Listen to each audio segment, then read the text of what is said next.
샬롬, 반갑습니다. 우리 옆에 계신 분들하고 인사하겠습니다. 오늘도 잘 오셨습니다. 네, 우리 앞뒤에 계신 분들하고 한 번 더 인사하겠습니다. 오늘도 잘 오셨습니다. 네, 오늘도 주에 전에 나오신 여러분들 오늘도 잘 오셨습니다. 우리 이 시간 찬송가 93장 하나님 앞에 찬양 부르겠습니다.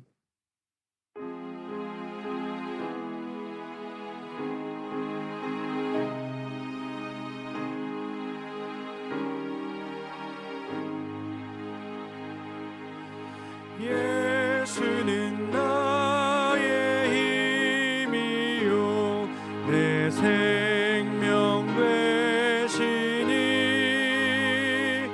구주 예수 떠나 살면 죄 중에 빠지리 눈물이 앞을 가리고 내 맘에 근심 쌓일 때 위로하고 힘 주시리 주 예수.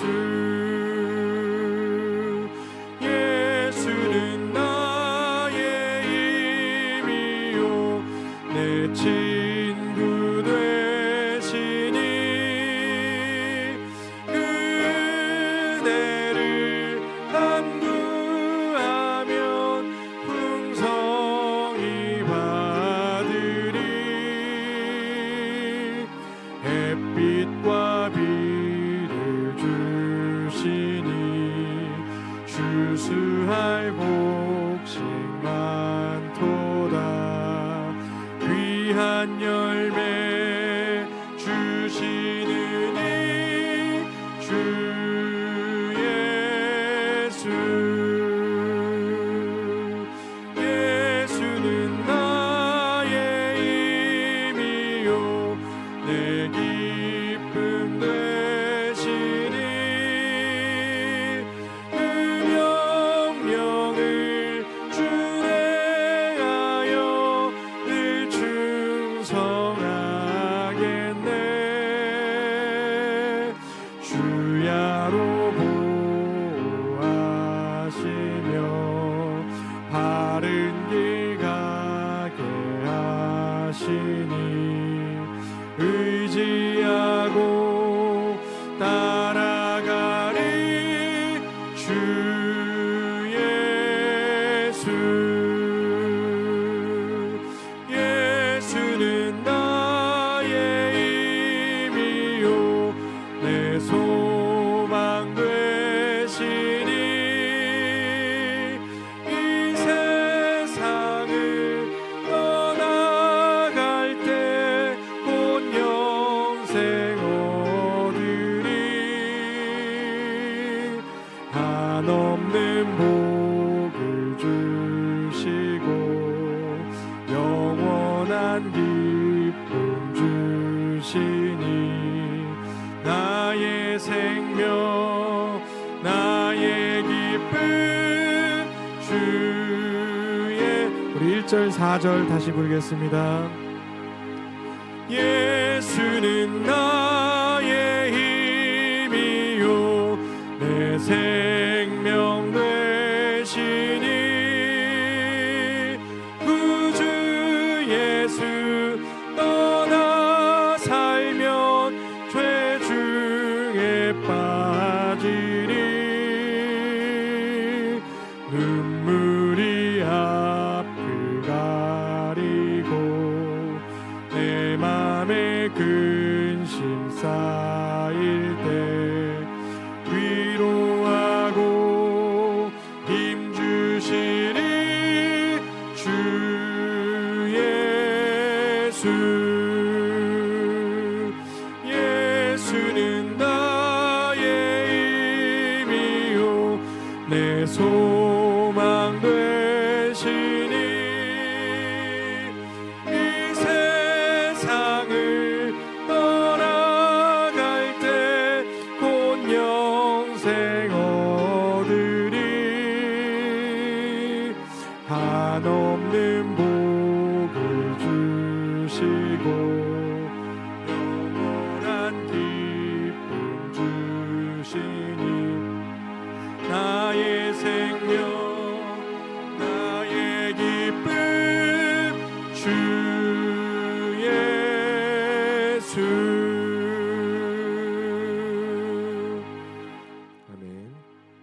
우리 찬송가 292장 한 장 더 찬양 부르시겠습니다. 292장입니다.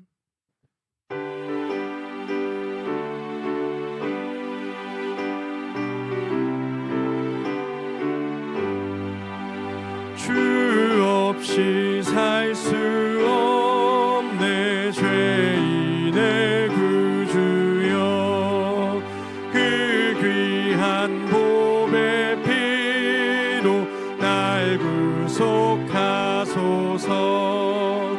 구주의 사랑으로 흘리신 보혈이 내 소망 나의 위로 내 영광 됩니다. 주 없이 살 수 없네 나 혼자 못 서리 힘없고 부족하며 지혜도 없도다. 내 주님 나의 생명 또 나의 힘이라 주님을 의지하여 지혜를 얻으리. 주 없이 살 수 없네 내 주는 아신다. 내 영의 깊은 간구 마음의 소원을 주밖에 나의 마음 위하라 주리요. 내 마음 위로하사 평온케 하시네. 주 없이 살 수 없네 세월이 흐르고 이 깊은 고독 속에 내 생명 끝나도 사랑은 풍랑일 때 날 지켜주시니 내 곁에 계신 주님 늘 이미 1절 3절 4절 부르겠습니다. 주 없이 살 수 없네 죄인의 구주여 그 귀한 보배 피로 날 구속하소서. 구주의 사랑으로 흘리신 보혈이 내 소망 나의 위로 내 영광 됩니다. 주 없이 살 수 없네 내 주는 아신다. 내 영의 깊은 간구 마음의 소원을 주밖에 나의 마음 위하라 주리요. 내 마음 위로하사 평온케 하시네. 주 없이 살 수 없네 세월이 흐르고 이 깊은 고독 속에 내 생명 끝나도 사나운 풍랑일 때 날 지켜주시니 내 곁에 계신 주님 늘 힘이 됩니다. 아멘.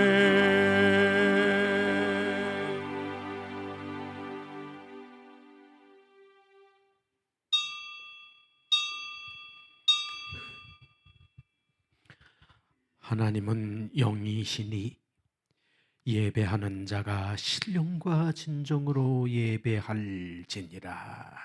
아멘.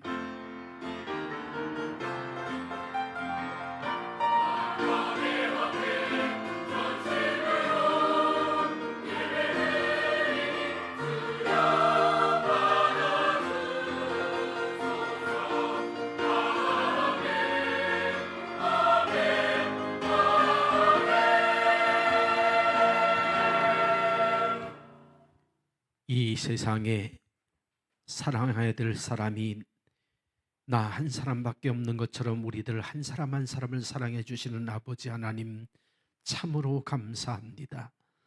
그 크고도 놀라운 사랑이 있었기에 저희들 한없이 어리석고 부족함에도 불구하고 지난 한 주간을 험난한 세상에서 은혜로 살아올 수 있었고, 오늘도 또한 주님의 부르심에 힘입어 주의 전에 찾아와 우리 아버지 하나님께 신령과 진정으로 예배를 드릴 수 있게 되었음 고백하며 감사를 드립니다. 너희는 마음을 다하고 뜻을 다하고 성품을 다하고 목숨을 다하여 주 여호와 너희 하나님을 사랑하라 하셨기에 저희들 이 시간 하나님을 사랑하는 마음을 예배로 표현하고자 모였사오니 주님 이 시간 이 자리에 함께하여 주셔서 친히 우리 예배를 주장하여 주심으로 우리가 드리는 이 예배가 참으로 하나님께서 기뻐 받으시는 산 제사가 되어지게 하여 주시옵소서.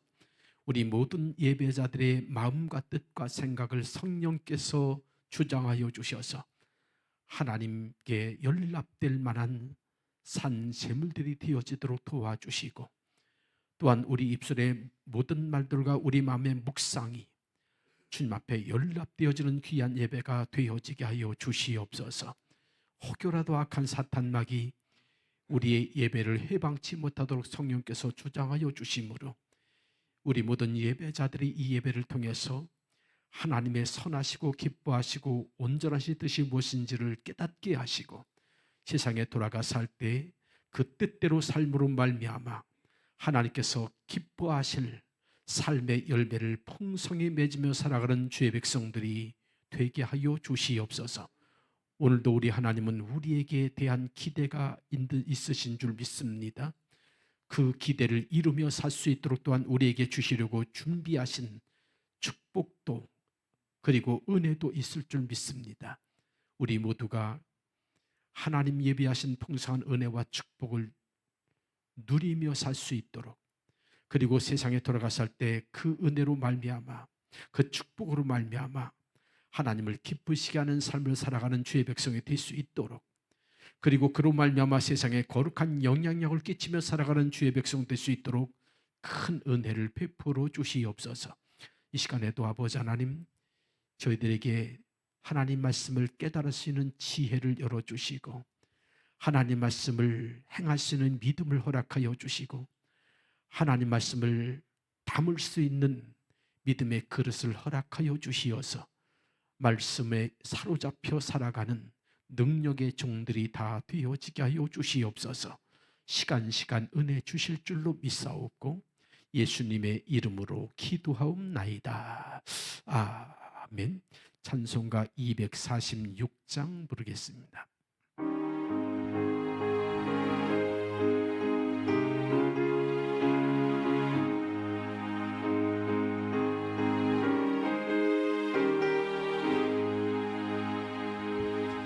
나 가나안 땅 귀한 성에 들어가려고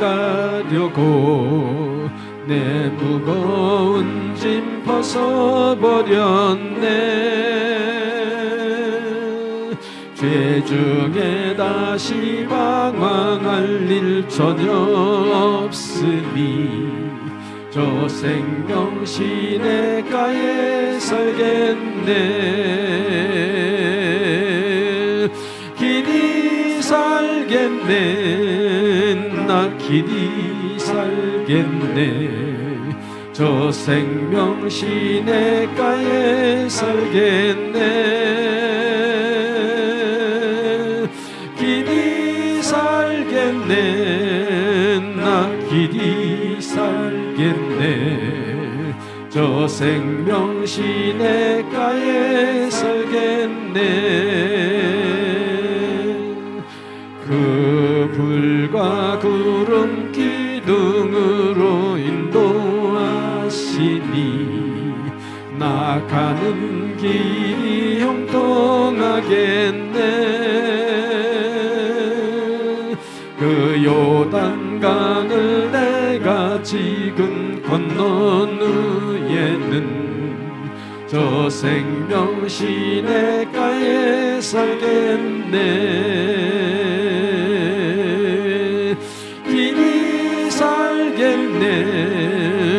나 길이 살겠네. 저 생명 시냇가에 살겠네. 길이 살겠네. 나 길이 살겠네. 저 생명 시냇가에 살겠네. 내 주님 영혼 만나로서 먹여주시니 그 양식 내게 생명 되겠네. 이후로 생명 양식 주와 함께 먹으며 저 생명 시냇가에 살겠네. 길이 살겠네. 나 길이 살겠네. 저 생명 시냇가에 살겠네. 길이 살겠네. 나 길이 살겠네. 저 생명 시냇가에 살겠네.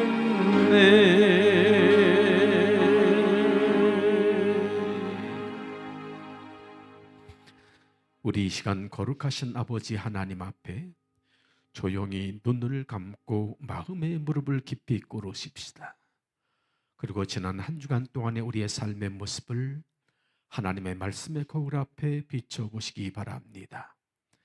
지난 한 주간 동안에도 우리 하나님께서 우리에게 얼마나 큰 사랑과 얼마나 큰 은혜를 베풀어 주셨는지, 그 사랑과 그 은혜 속에 살아온 우리의 삶의 발자취가 어땠었는지 돌아보십시오.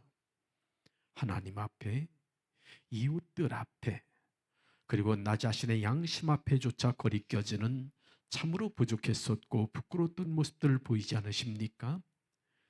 우리 하나님은 우리가 이렇게 여전히 부족하고 부끄러운 모습으로 살아가고 있음에도 불구하고 우리를 변함없이 사랑하시기에 이 시간에 우리가 진심으로 자백하는 우리의 모든 죄와 허물을 깨끗이 씻어주시려고 준비하고 기다리고 계십니다. 은혜로우신 우리 아버지 앞에 이 시간 조용히 참회의 기도를 드리심으로 부족하고 허물 많은 모습이어도 또다시 우리를 이 모습 이대로 품어주시는 하나님의 크신 사랑을 경험해 보시기 바랍니다.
여기에 이 시간 우리가 진심으로 자백한 우리의 모든 죄와 허물을 용서해 주시겠다는 하나님의 약속의 말씀이 있습니다.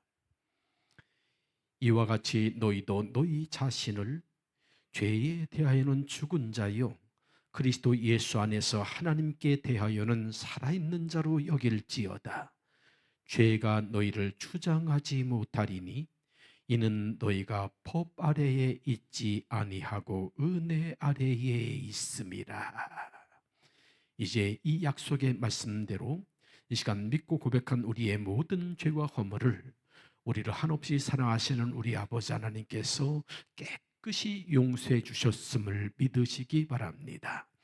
하나님을 향한 우리의 믿음을 이 시간 사도신경으로 고백하겠습니다.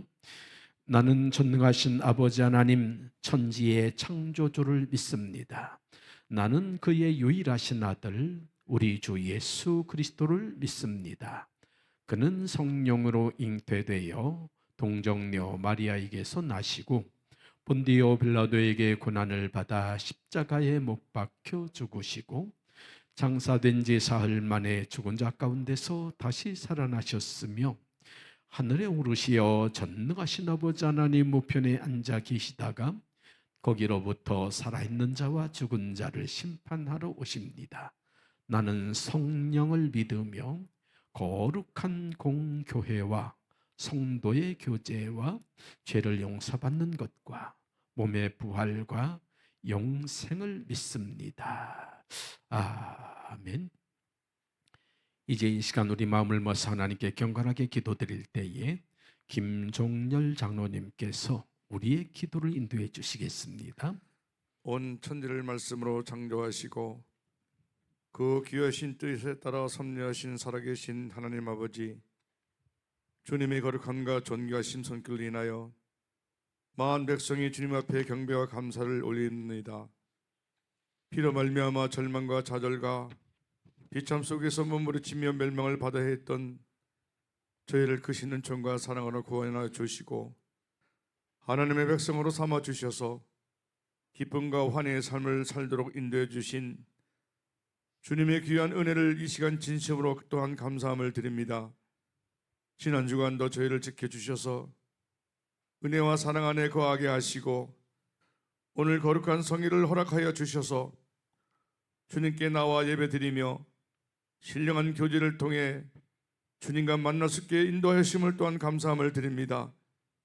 이렇게 주님께서는 저희에게 각별한 은혜와 사랑 속에서 배려해 주셨건만 저희는 주님의 귀한 사랑을 깊이 깨닫지 못하고 오히려 주님을 거역하는 못난 죄인들입니다.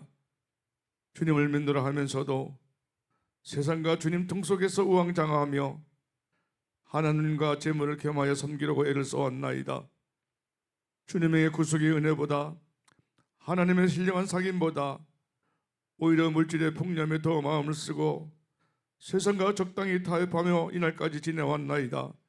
주여, 이 불쌍한 죄인들을 공의를 여겨 도와주시옵소서.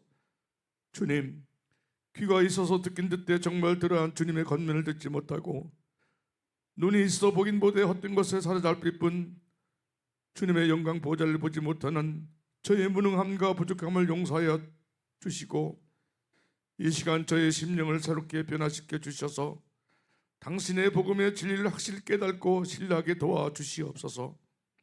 다시는 주님과 제 사이에서 머물지 말고 뜨겁게 주님을 사랑하며 살게 도와주시옵소서. 주님, 사랑하는 목사님 귀한 말씀 증거하실 때에 엘리야에게 주셨던 영역을 7배나 더하여 도와주시옵소서.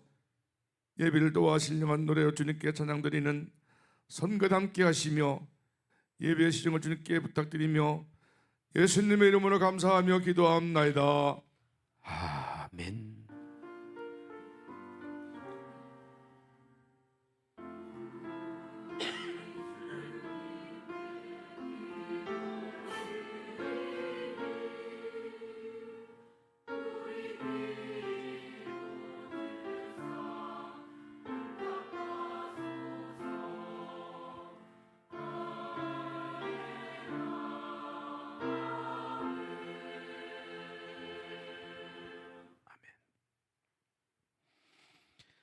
살아계신 하나님께서 이 시간 우리 모두에게 은혜 주실 생명의 말씀은 신약성경 로마서 12장의 말씀입니다. 로마서 12장 1절에서부터 2절까지 말씀입니다.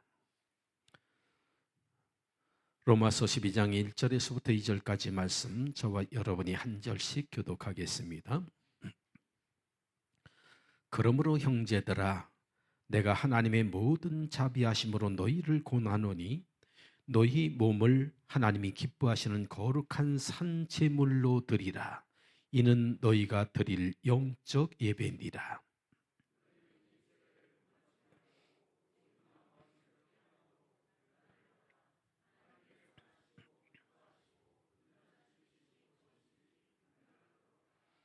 아멘. 이제 할렐루야 찬양대의 찬양을 들으신 후에 주신 말씀 가지고 세상을 본받는 사람들이란 제목으로 함께 은혜를 나누겠습니다.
산부인과 의사로 일하시는 어느 집사님이 겪은 일이라고 합니다.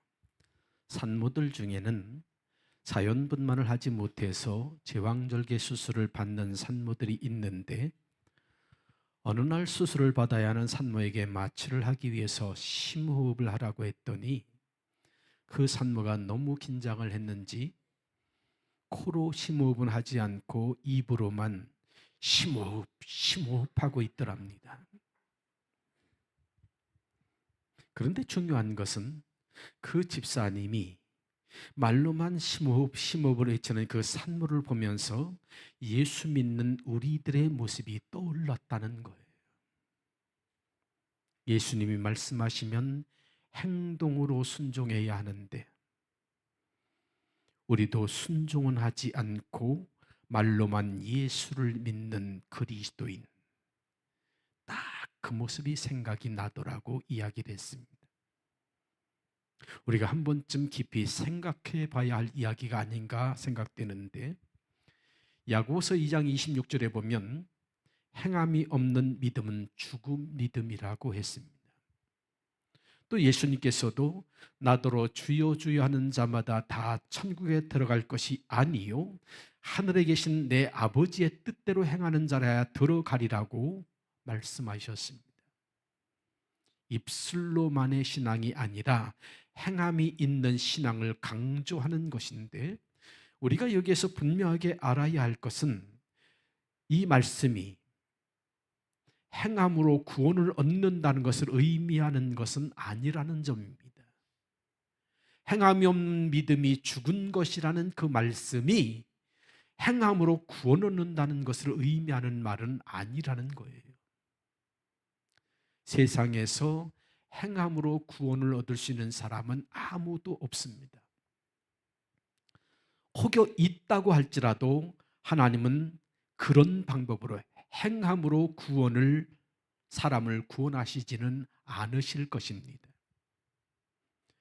율법을 행함으로 구원을 얻는다고 주장하는 것을 가리켜서 율법주의라고 하는데, 그 율법으로 구원 베푸는 것은 하나님의 구원 방법이 아니에요.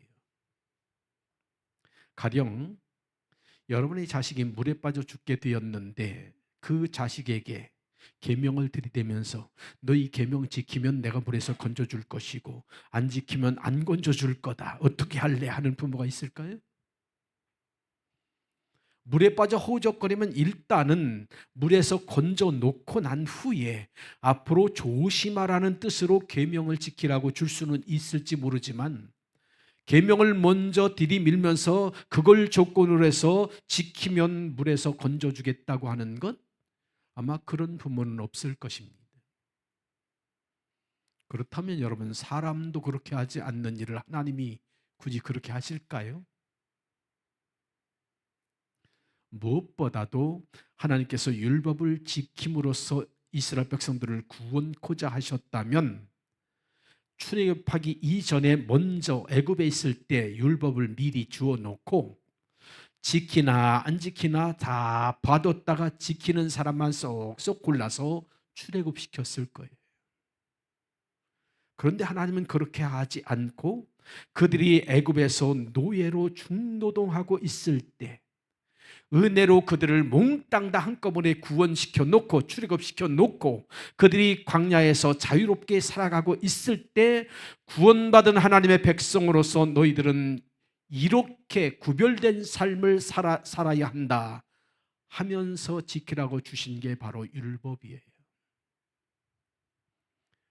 그러므로 율법을 지킴으로써 구원을 얻는다고 주장하는 것은 율법주의라는 이단입니다. 하나님은 구원의 전제 조건으로 우리에게 율법을 주신 것이 아닙니다.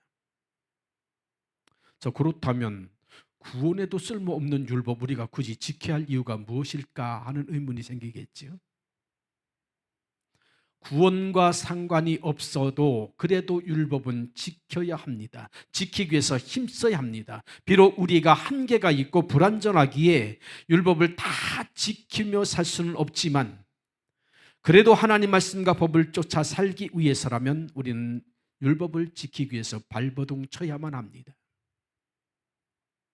하나님이 우리에게 요구하시는 것이 바로 그 발버둥이기 때문이에요. 그러면 하나님께서 왜 우리에게 그 율법을 지키려고 발버둥 치는 것을 요구하실까요? 율법을 지키려고 노력하다가 실수하고 실족하게 되면 그것을 통해서 우리는 우리 자신의 한계와 부족함을 느끼게 될 것입니다. 아, 우리가 의인이 아니라 죄인이로구나. 말씀을 다 지키지 못하는 죄인이로구나. 그걸 깨닫게 될 거예요. 그럼 그 다음 단계가 어떻게 될까요? 구원받기 위해서 주님 앞에 찾아 나오겠지요. 그리고 주님의 도움을 요청하게 될 겁니다. 주님, 나를 불쌍히 여겨주세요. 하나님은 이런 과정을 통해서 우리를 구원시키는 거예요. 그 과정에 절대적으로 필요한 게 바로 율법입니다. 그래서 로마서 3장 20절에는 이렇게 말씀하고 있습니다. 그러므로 율법의 행위로 그의 앞에 의롭다 하심을 얻을 육체가 없나니 율법으로는 어떻다고요? 죄를 깨달음이니라. 율법을 왜 하나님이 우리에게 주셨느냐? 우리가 얼마나 큰 죄인인지, 얼마나 구원받을 가능성이 없는 죄인인지를 깨닫게 하려고. 그래서 율법을 주셨다는 거예요.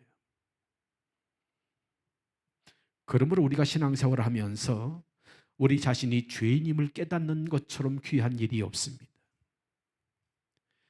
우리 자신이 죄인임을 깨닫고 절망하게 될 때 그제서야 비로소 우리가 예수 그리스도와 그분의 십자가를 붙들게 되기 때문입니다. 자신이 죄인인 줄을 모르면 절대로 예수 앞에 나오지를 않습니다. 따라서 십자가의 은혜도 경험할 수가 없게 되어져요.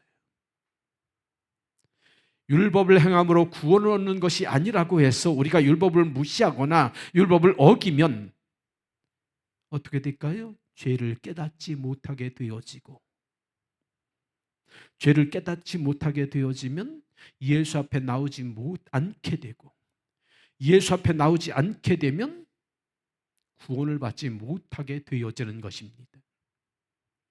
그래서 성경은 율법을 가리켜서 우리를 그리스도께로 인도하는 초등교사라고 말씀하고 있어요. 우리를 예수께로 인도하는 선생님이 바로 율법이다. 초등학교 선생님이 바로 율법이다. 여러분, 초등학교 거치지 않고 곧 중학교 갈 수 있을까요? 초등학교를 거쳐야 중학교 가듯이 율법이라는 초등교사를 거쳐야 예수라는 구원에 이를 수 있게 되어진다는 거예요. 그래서 율법은 여전히 우리에게 필요한 것입니다.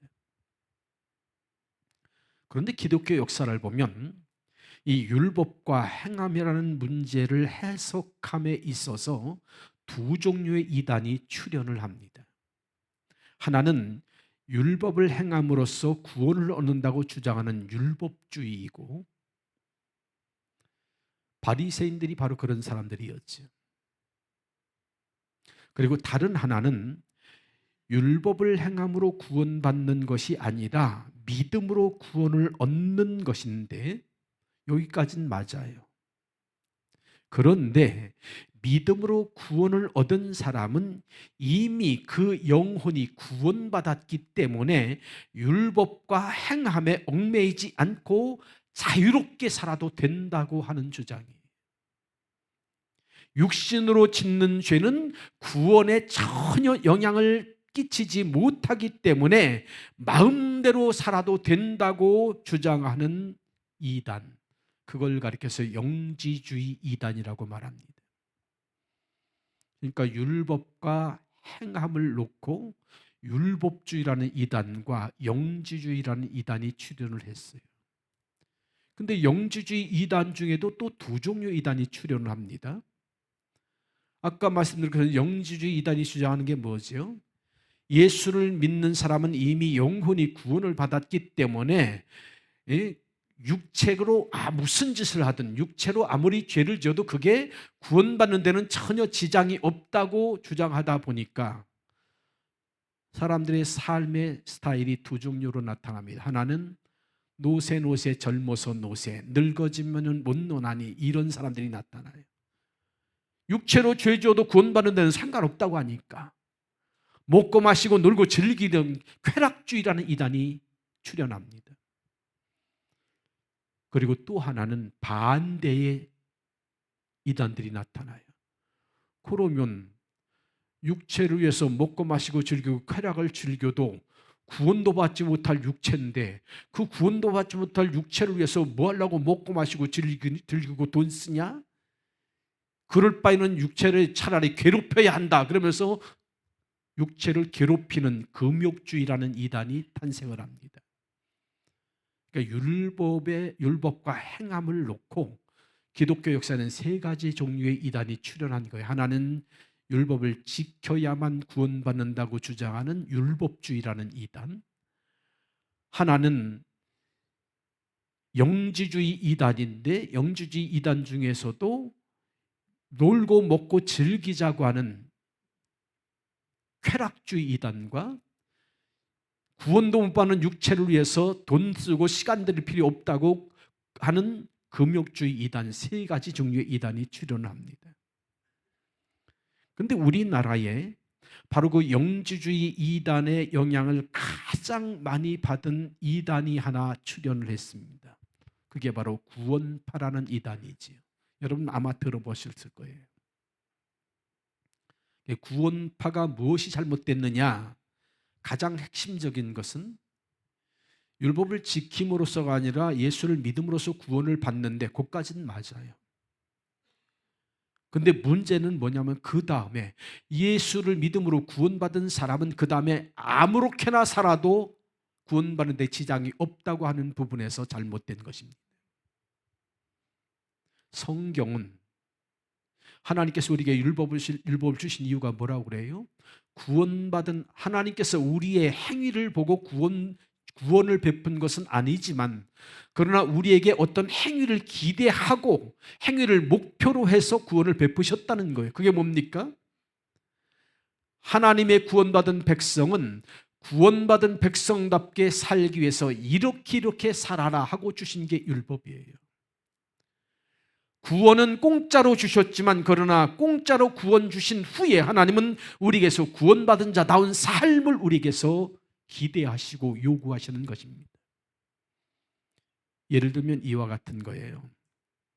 어느 임금님이 행차를 하다가 길거리에서 어린아이가 구걸하는 것을 보고 참 불쌍한 생각이 들어서 데려다가 자기 양자로 삼았어요. 이제 이 아이는 더 이상 거지가 아니라 왕자가 되었죠. 근데 이 아이는 평생토록 부모도 없이 혼자 길거리에서 거렁뱅이질을 하면서 살아오다 보니까 왕자로서의 삶을 훈련받은 적이 없어요. 그러니까 어떻게 삽니까? 신부는 왕자가 됐지만 여전히 거지와 똑같은 습성을 가지고 살아갑니다. 씻지도 않고 아무거나 주워 먹고 남의 것도 훔치고 욕도 하고 거짓말도 하고. 그러니까 그 아이가 그렇게 행동함으로 말미암아서 왕에게는 불명예가 끼쳐지게 되겠지요.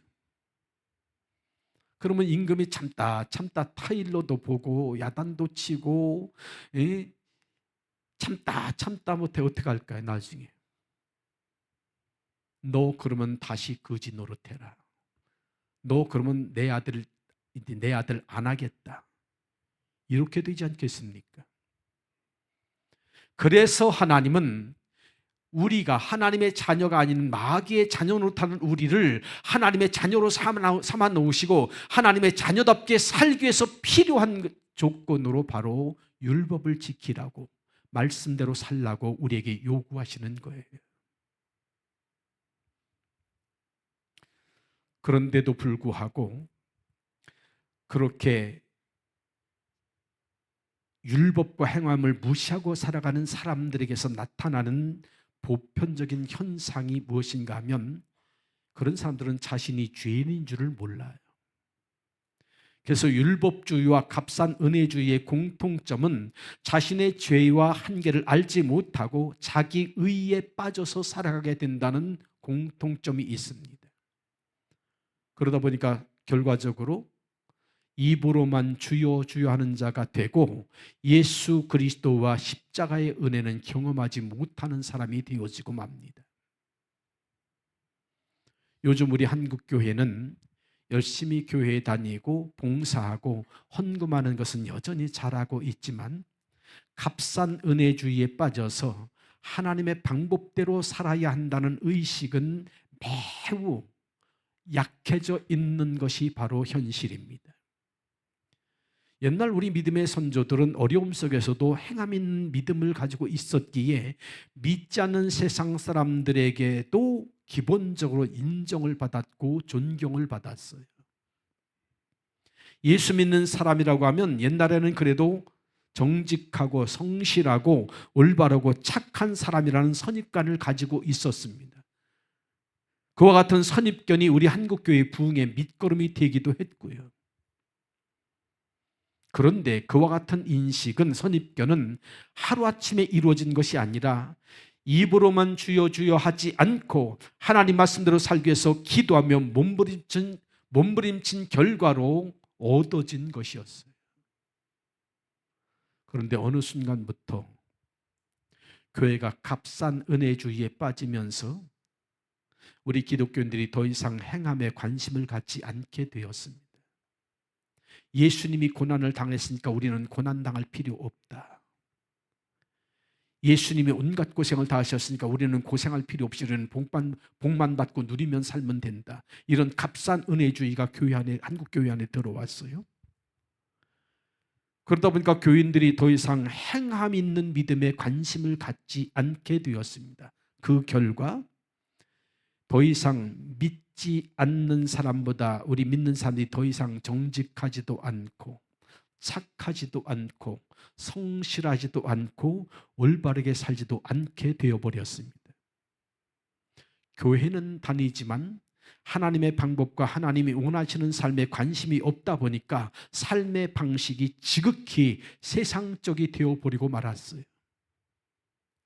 본래 크리스천이란 예수님을 본받는 삶을 사는 사람들을 의미하는데, 오늘날 이 땅의 크리스찬들은 크리스찬이라는 이름은 가지고 있지만 세상을 본받는 삶을 사는 사람들이 되어버리고 말았습니다. 예수를 본받는 삶이 아닌 세상을 따라가는 삶, 세상을 본받는 삶.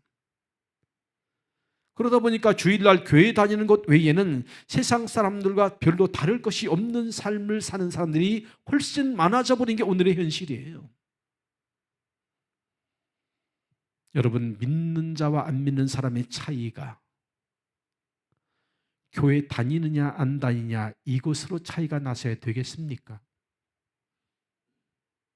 믿는 사람과 안 믿는 사람의 차이는 교회 다니냐 안 다니냐 이것으로 구별되는 게 아니라 누가 더 정직하냐, 누가 더 깨끗하냐, 누가 더 착하고 올바르고 성실하고 의롭게 사느냐, 그것 가지고 구분되어져야 하는 거 아닌가요? 그런데 오늘날의 현실은 교회 다니느냐 안 다니냐 가지고 믿는 자냐 안 믿는 자를 분별하는 그런 상황에까지 이르게 되었어요. 참 안타까운 일입니다. 물론 예수님을 안 믿어도 정직할 수는 있습니다. 하지만 예수님을 믿으면 믿는 사람은 누구를 막론하고 다 정직해야만 합니다. 예수님을 안 믿어도 깨끗하고 바르게 살 수도 있지요. 하지만 예수님을 믿으면 누구나 다 예외 없이 깨끗하고 바르게 살아야만 하는 거예요. 거짓말과 거짓된 행동을 한다는 것은 하나님을 믿지 않는다는 또 다른 표현일 수 있기 때문입니다. 미국의 시카고에 윌로우 크릭 교회라고 하는 유명한 교회가 있어요. 그 교회를 개척하신 분이 빌 하이벨스 목사님이신데, 그분이 유명한 책을 많이 썼습니다. 그 중에 아무도 보는 이 없을 때 당신은 누구인가? 라는 책을 쓰셨어요. 아무도 보는 이 없을 때 당신은 누구인가? 그 책에서 그분은 우리 크리스찬의 인격에 대해서 말을 하면서, 인격은 다른 사람들이 우리에 대해서 생각하는 평판과도 다른 것이고 성공과도 다른 것이고 성취와도 다른 것이라고 설명을 합니다. 성공한 사람들 중에도 인격이 무너진 사람들이 있지 않습니까? 그래서 그분은 우리 그리스도인의 인격은 우리가 무엇을 했는가가 아니라 우리가 어떤 사람인가 하는 것을 나타내는 게 인격이라고 설명을 하고 있습니다. 물론 아무리 인격이 훌륭하다고 해도 그것 때문에 구원을 받을 수는 없어요. 왜냐하면 구원은 하나님께서 주시는 선물이기 때문입니다. 그것을 위해서 하나님은 사랑하는 외아들의 죽음을 대가로 값으로 치르셨어요. 때문에 우리는 우리의 노력으로 구원을 얻을 수 없을 뿐만 아니라 선행이나 진실한 인격 가지고도 구원은 얻을 수가 없는 것입니다. 구원은 오로지 은혜로만 얻을 수 있는 거예요.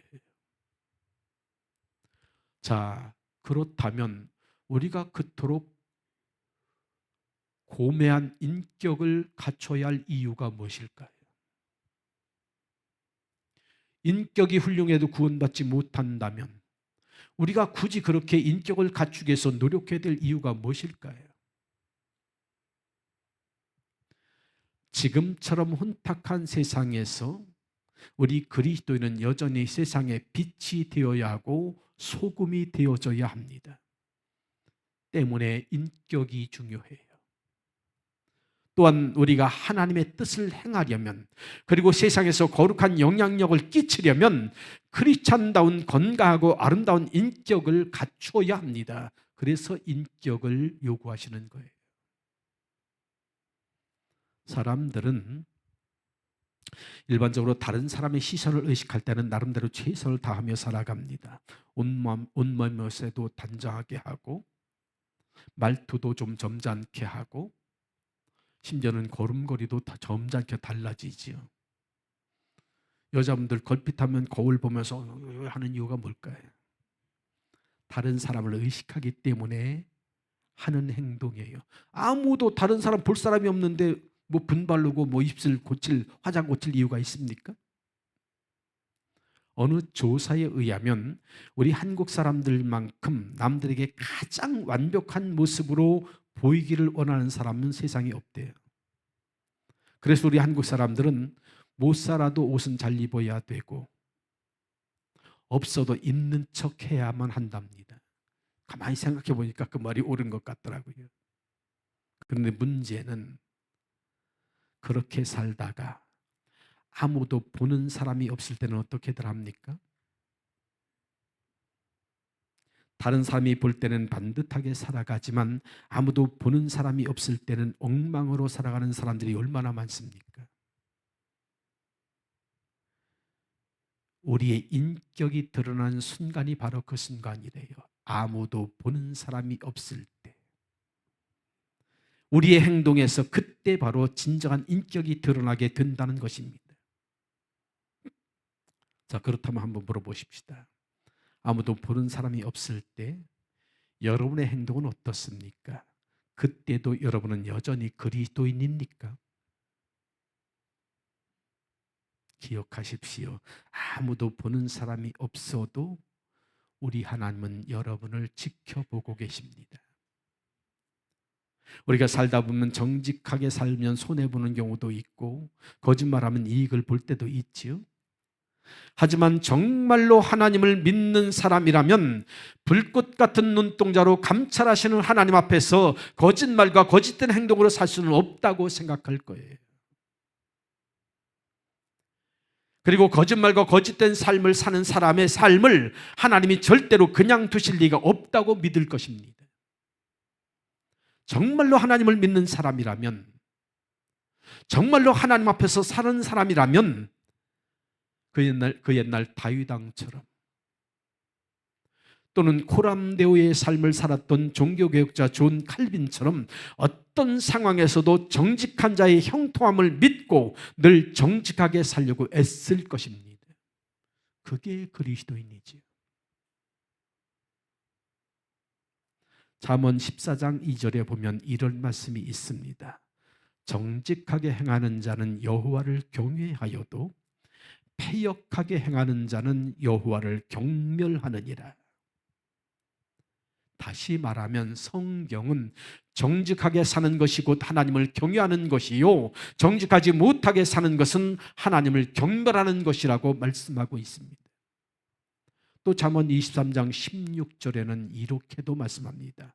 만일 네 입술이 정직을 말하면 내 속이 유쾌하리라.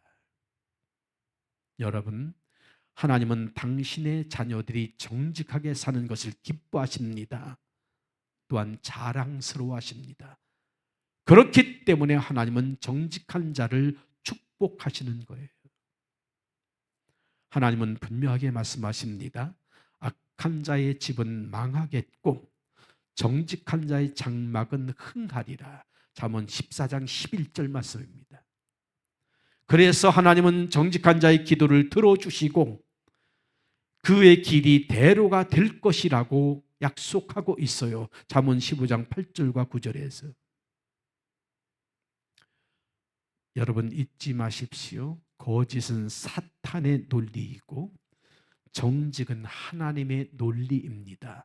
그래서 사탄은 정직하면 못 산다고 우리에게 속삭이고 하나님은 정직하지 않으면 못 산다고 하나님은 말씀하셔요. 그 중에 여러분은 누구의 말을 들으시겠습니까?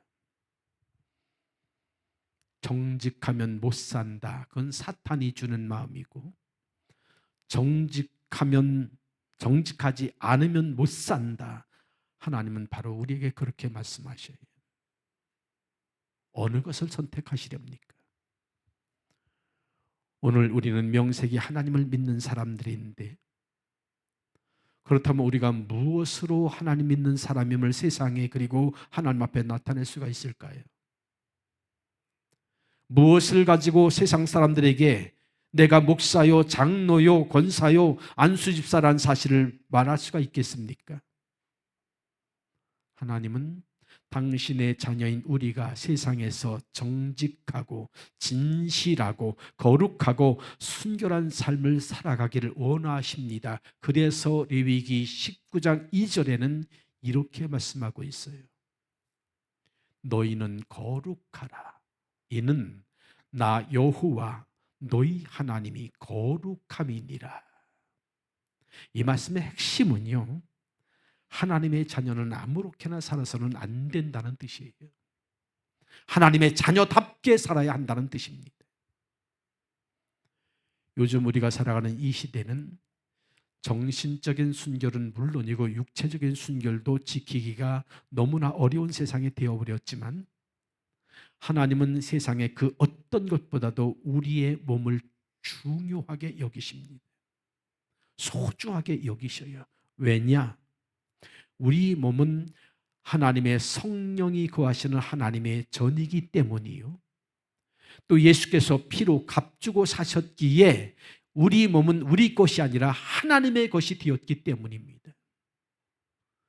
그래서 하나님은 우리 몸을 굉장히 소중히 여기시는데 문제는 우리가 이 몸뚱아리 가지고 겁도 없이 수없이 죄를 쉽게 너무도 쉽게 죄를 짓고 살아가고 있다는 거예요.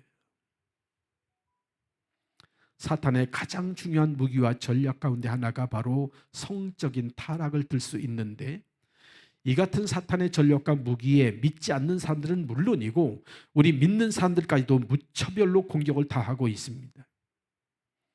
하지만 야고보서 4장 4절에는 하나님께서 분명히 이렇게 말씀하고 있습니다.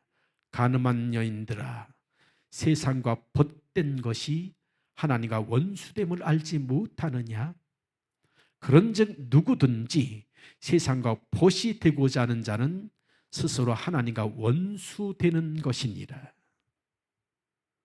그러니까 여러분, 절대로 하나님과 원수되는 길을 선택하지 마세요. 중국 북경에 가면 옛날 중국 황제들이 살았던 자금성이 있습니다. 굉장히 큰 성인데 우리 한국 관광객들이 많이 찾는 곳이지요. 그런데 그 가이드의 설명을 들어보면 중국 황제들은 처첩이 3,000명이나 거느리고 살았대요. 그런데 예전에 제가 자금성에 갔을 때 그 가이드의 그 설명을 듣더니 어떤 사람이 그러더라고요. 아, 부인이 3,000명이나 돼서 참 행복했겠다. 여러분, 부인이 3,000명이면 행복했을까요? 여러분, 사랑하는 대상이 둘이면 사랑이 2배가 되는 게 아니라 반으로 줄어들어요. 요만큼 사랑하고 요만큼 사랑하고 해야 되니까. 그럼 3,000명이면 사랑이 3,000분의 1로 줄어들어요. 그러니까 다시 말하면 중국의 황제들은요 가장 외롭고 불행한 삶을 살았던 사람들인 거예요. 우리나라 조선시대에 26명의 임금들 평균 수명이 얼마인지 아십니까 여러분? 47살이에요. 47살. 온갖 좋은 거 다 먹고 온갖 좋은 보약 다 먹었는데도 왜 47살밖에 못 살았는지 아세요? 10걸음만 걸어도 가마 타고 가지. 온갖 몸에 좋다는 보약은 다 먹지. 그러니까 보약 후유증으로 47세밖에 못 사고 다 죽었대. 여러분 너무 보약 좋아하지 마세요. 우리 하나님은 당신의 자녀인 우리들이 세상을 본받아서 믿지 않는 세상 사람들과 똑같이 정직하지 못하고 순결하지 못하게 사는 걸 보고 마음 아파하시고 부끄러워하셔요. 그래서 오늘 본문에서 하나님 뭐라고 하십니까? 우리에게 너희는 이 세대를 본받지 말고 오직 마음을 새롭게 함으로 변화를 받아서 하나님의 선하시고 기뻐하시고 온전한 뜻이 무엇인지를 분별하라고 말씀하십니다. 뿐만 아니라 우리 몸을 하나님이 기뻐하시는 거룩한 산제사로 드리라고 말씀하셔요. 죄 짓는 데 쓰지 말고 하나님 앞에 거룩한 제물로 드리라고 말씀하십니다. 그게 바로 우리가 드려야 할 영적 예배라고 말씀하셔요. 그렇기 때문에 우리는 아무도 보는 사람이 없을지라도 하나님의 자녀답게 살아가야 하는 거예요. 그런 의미에서 예배는 정직하지 못한 세상에서 우리가 정직하게 살려고 발버둥 치는 것이라고 말할 수 있습니다.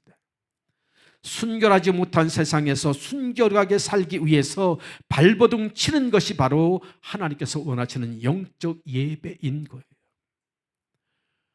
거룩하지 못하고 타락한 세상에서 거룩한 삶을 지키려고 몸부림치는 게 바로 하나님이 원하시는 영적 예배인 거예요. 우리가 비록 지금까지는 그렇게 살지 못했다 할지라도 이제부터라도 정직함과 순결함과 거룩한 몸부림으로 하나님께서 가장 기뻐하시는 영적 예배를 드리며 살아가는 여러분 되시기를 주의 이름으로 축원합니다. 기도하십시다.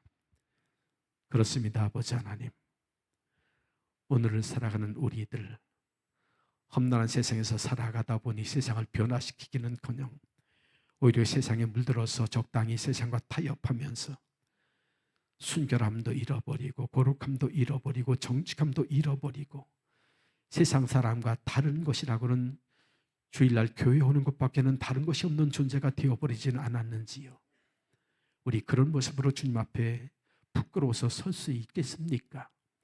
더 이상 그런 부끄러운 그리스도인으로 살지 아니하고 이제부터라도 하나님 앞에 당당하고 떳떳한 하나님의 자녀답게 살 수 있도록 우리 거룩함과 순결함과 정직함을 위해서 몸부림치는 영적 예배자들이 다 되게 하여 주시옵소서. 예수님의 이름으로 기도하옵나이다. 아멘. 복음성가 세상 흔들리고 찬양하시겠습니다.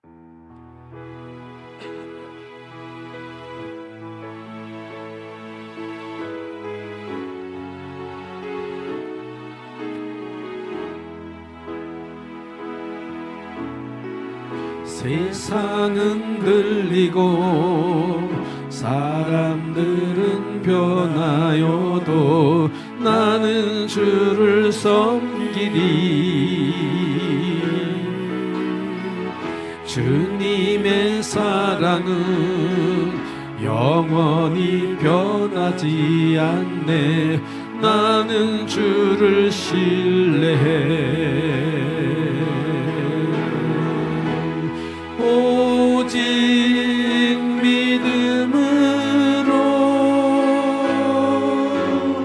믿음으로 내가 살리라. 오직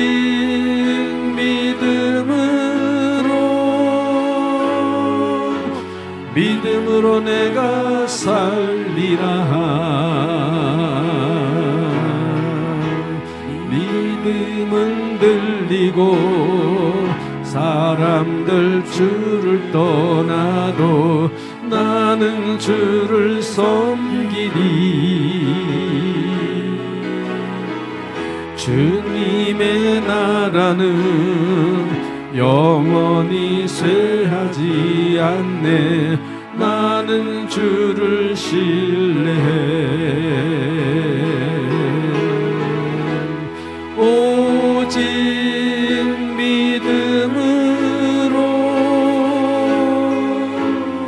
믿음으로 내가 살리라. 오직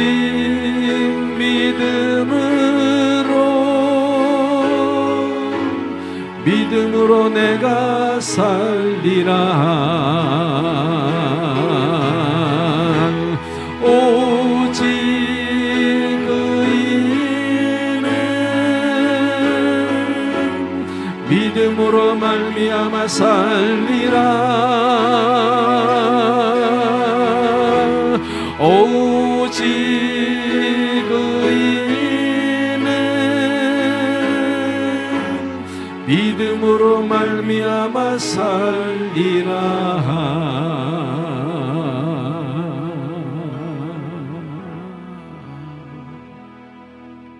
기도합니다. 그렇습니다. 주님, 세상이 흔들리고 요지경 속 같을지라도 오직 의인은, 오직 하나님의 자녀는 믿음으로 살아야만 한 줄 저희들 믿습니다. 하지만 머리로 알면서도 우리의 믿음이 연약하게 지금껏 믿음으로 살지 못할 때가 얼마나 많았는지 모릅니다. 이제 오늘 말씀 듣고 깨달았사오니 이제부터라도 세상이 흔들린다 할지라도 우리 이 세상을 분받지 않고 세상에 물들지 않고 세상과 타협하지 않고 거룩함을 지키며 순결함을 지키며 정직함을 지키며 살아가는 믿음의 의인들이 다 되어지게 하여 주시옵소서. 우리 그렇게 살아가기를 소망하며 이 시간 정성껏 준비한 귀한 예물을 아버지께 드렸습니다. 이제 하나님 손에 들려졌사오니 하나님께서 축복하시고 들어 쓰심으로 말미암아 이 예물이 쓰여지는 곳마다 많은 영혼들이 구원을 얻는 역사가 일어나게 하시고 그 영혼들이 구원받을 때마다 하나님 영광 받아주시며 그럴 때마다 드린 손길도 기억하여 주셔서 하나님께서 두고 축복하여 주심으로 말미암아 그들과 그들 자녀와 가정과 일터가 아울러 복을 받게 하시되 축복의 장마비가 내려지게 하여 주셔서 들어와도 복을 받고 나가도 복을 받는, 떡반죽 그릇까지도 복을 받는, 성읍에서도 복을 받고 들에서도 복을 받는 복된 가정 되게 하여 주시옵시고 그리함으로 그들을 통해서 세상 모든 사람들이 그 복을 나누어 받게 되어지는 복의 근원들이 되게 하여 주시옵소서. 예수님의 이름으로 기도하옵나이다. 아멘.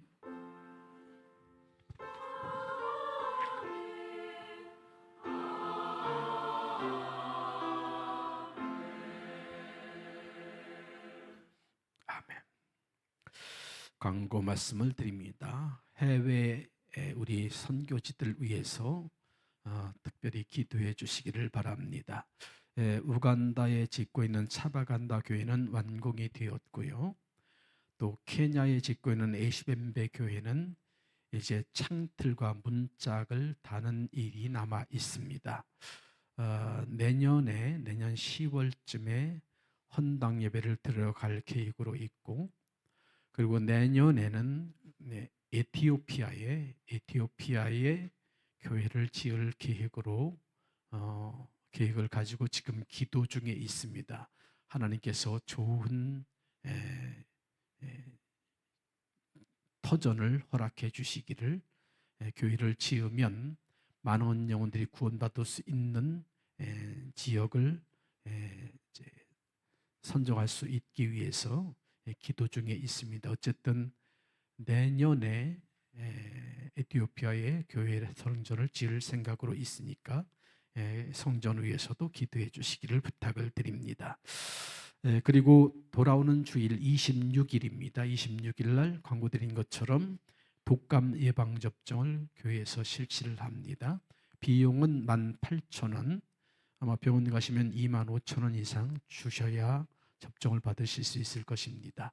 나머지 차액은 교회에서 전도 차원에서 보조해 드리는 것을 기억하시고 전도의 기회로 삼으시길 바랍니다. 단 신청은 오늘까지 하셔야 합니다. 돈은 다음 주까지 내셔도 되는데 약을 수량을 확보해야 되기 때문에 접종약 수량을 확보해야 되기 때문에 주문은 오늘까지, 신청은 오늘까지만 신청을 받겠습니다.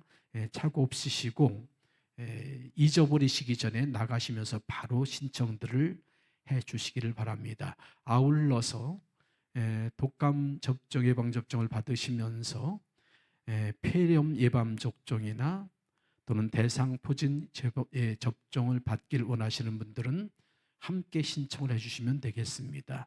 폐렴 예방 접종도 12만 원, 그리고 대상포진 예방 접종은 13만 원의 접종을 받으실 수 있습니다. 병원보다는 훨씬 저렴해요. 그러니까 고생하시지 말고 면역력이 약하신 분들은 접종을 받으실 시기를 권장을 드립니다.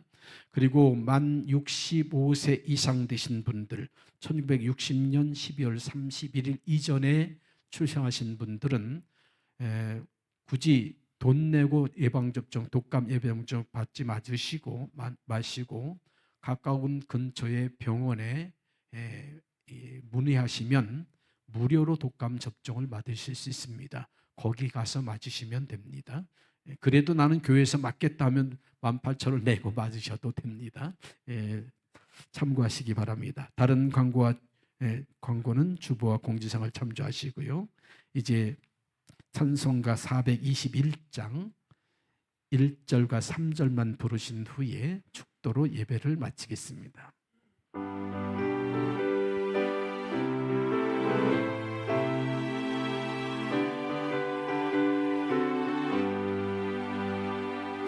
내가 예수 믿고서 죄 사함 받아 나의 모든 것 다 변했네. 지금 내가 가는 길 천국 길이요 주의 피로 내 죄가 씻겼네. 나의 모든 것 변하고 그 피로 구속받았네. 하나님은 나의 구원 되시오니 내게 정죄함 없겠네. 내게 성령 임하고 그 크신 사랑 나의 맘에 가득 채우며 모든 공포 내게서 물리치시니 내 맘 항상 주 안에 있겠네. 나의 모든 것 변하고 그 피로 구속받았네. 하나님은 나의 구원 되시오니 내게 정죄함 없겠네. 기도합니다. 이제는 우리 주 예수 그리스도의 크신 은혜와 하나님 아버지의 극진하신 사랑과 성령의 감화 감동 교통 인도하심이 이 시간 주님 앞에 나와 귀한 말씀 듣고 이제는 세상이 아무리 혼탁하고 어지러워도 하나님의 자녀로서 거룩함과 성결함과 진실함의 함을 지키며 살아가기로 다짐하고 돌아가는 모든 종들의 머리 위에와 그 가정과 자녀와 일터 위에 영원토록 함께 있을지어다. 아멘.